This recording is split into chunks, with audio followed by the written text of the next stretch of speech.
Hello, everyone. Today I'm talking about the tricky topic of grief and anxiety.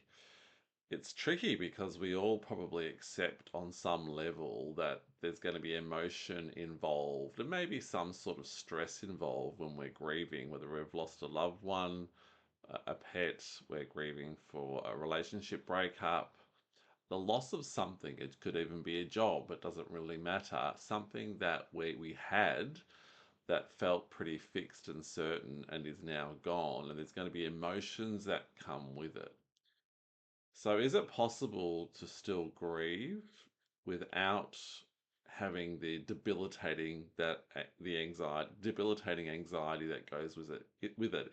Is it possible to grieve without anxiety? Is what I'm positioning here, and there's two things or two strategies that you can employ to grieve and be free of anxiety or deal with the anxiety at the same time. So, when we think about grief and loss, again, whether it's a loved one, pet, or something else, it's sort of like a tipping point or a culmination point, I should say, of all the things that we've perhaps avoided for so long. We know on one level that our job will eventually end when we either resign, we get fired, or we retire. We know that unfortunately, on some level at least, everyone in our lives will pass away. We will pass away, pets, people. So we kind of all know that, but we don't really deal with it. We never really let ourselves think about it because of what we've learnt death to be. We've learned it's something that you want to avoid at all costs. It's bad, it's terrible, it's the end. We look at the news and we think about how we deal with death, particularly in the Western society. We don't deal with it very well at all. I've got um, a video on death, so I encourage you to watch that one as well. We don't deal with it very well. So there's a lot of stories and programs that instantly get activated when we think about death. And because we avoid it, we avoid talking about things going wrong, whether it be death, whether it be losing a job. Often, when we're talking about it with others, we sort of just retreat and go, I'm sure everything will be okay. Oh, let's not think about that now. We're effectively saying let's push it aside, even though we know it's going to happen. We're all going to experience loss at some time, and most of you watching, even though it's not pleasant, will be able to acknowledge that we've pushed it away for so long. So when something does happen, a parent passes away, we lose a pet, something happens, it all that stuff that we've repressed and pushed away comes up. So there is going to be some anxiety there because we haven't dealt with this subject at all. Plus, we're dealing with the loss of something that we've convinced ourselves incorrectly that's certain and that we need it to be okay. We've convinced ourselves subconsciously that we need things to stay the way they are in order to be happy. So we're dealing with lots of different emotions. The fact that we're just going to miss having a presence around us. We're going to miss going to work with the people that we love to work with. We're going to miss having our parents around us, our pet, our routine, that presence in the house. In addition to that, we're also dealing with something that we've avoided thinking about for so long. So I've got two strategies to really help with it. The first one is that we really want to allow any emotion that comes up without the analysis. So if you're new to my videos, the tools I talk about in regard to letting it all happen and allowing anxiety are applicable here. I've got lots of practices, floating practices, for example. So what we want to do with grief, given that we know it's a vexed issue before something even happens, if we can accept that there's going to be a lot of emotion simply around avoidance of something that we knew would come at some point in our lives. So we can accept there's going to be emotion and energy that's being released and we have to face. So we're just facing that emotion's going to come up. So we just want to allow that go loose, not push it away, allow that all to happen.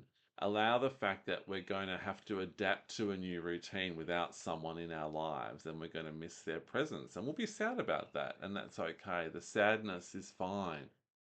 The missing someone is fine. So we allow that emotion to come up. The fact that, again, we're facing a whole topic and we're confronted by both this topic of grief and death and life, and the fact that what we thought and convinced ourselves was certain in life, we now know is not certain, and then we're faced with a situation that's very certain in the sense that we can't have this person in our day-to-day lives anymore. It doesn't mean we can't connect with them in other ways, perhaps on a spiritual level, or we can't think about them in our minds and enjoy the memories of them at some point. But it feels very certain and final, which again is a shock to the nervous system because we've convinced ourselves that this thing that we knew was never really certain was, and so we're dealing with the fallout of that when it all comes to a head. So we want to allow the emotion of the fallout, coming to terms with something we convinced ourselves would never happen, plus the fact that we're just genuinely going to miss someone. We're going to miss having that presence, those interactions, but we will still be okay.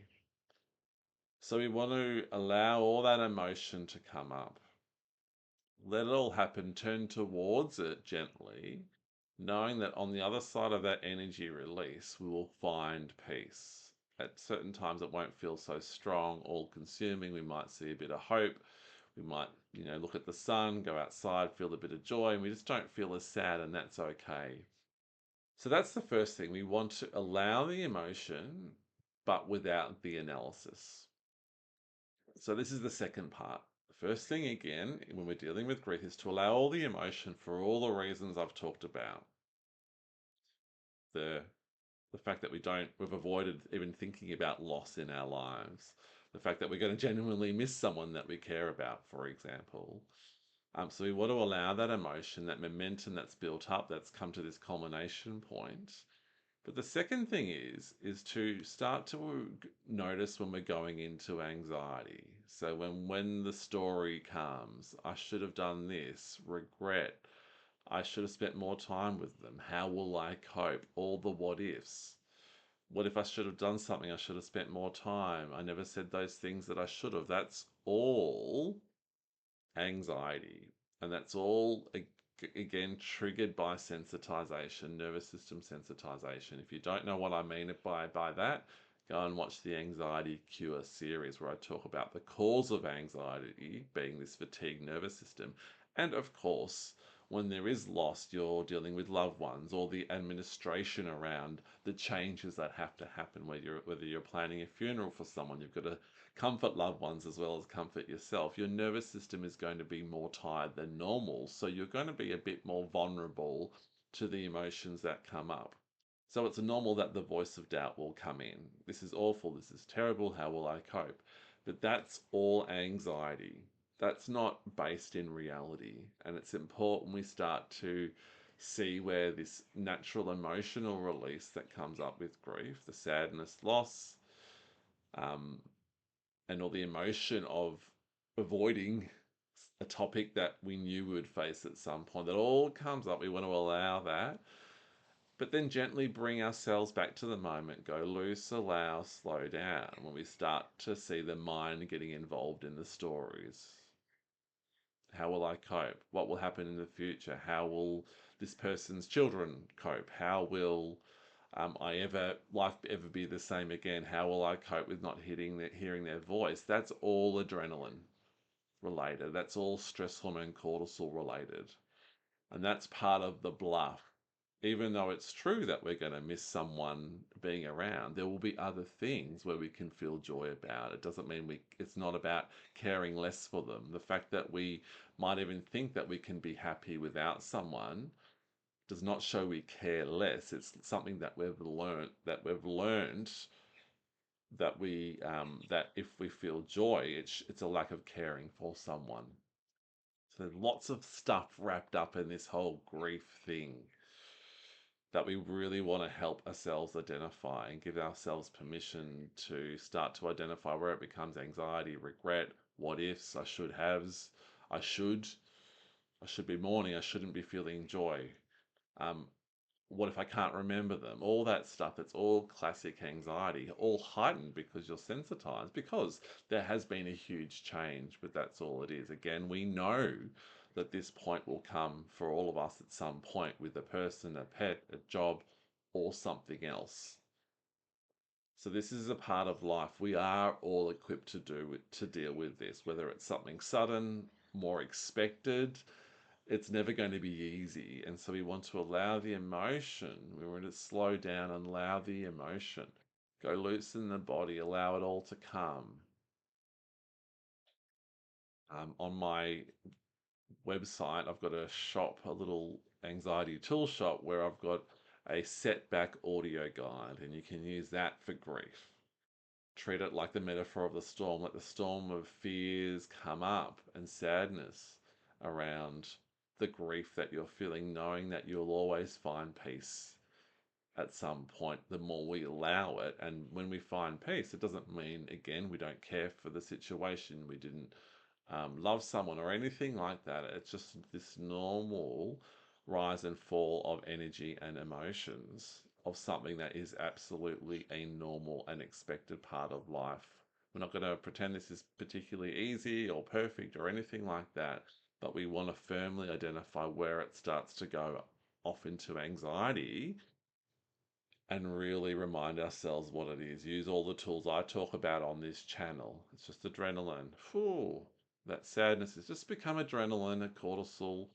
Oh, that's all it is. I'm starting to then worry about what will happen now. When I'm worrying about the situation, how will I cope, what's going to happen, etc., etc., etc. All the what ifs, the rumination, the regret, that's all classic anxiety, and we don't need to accept that or put up with it.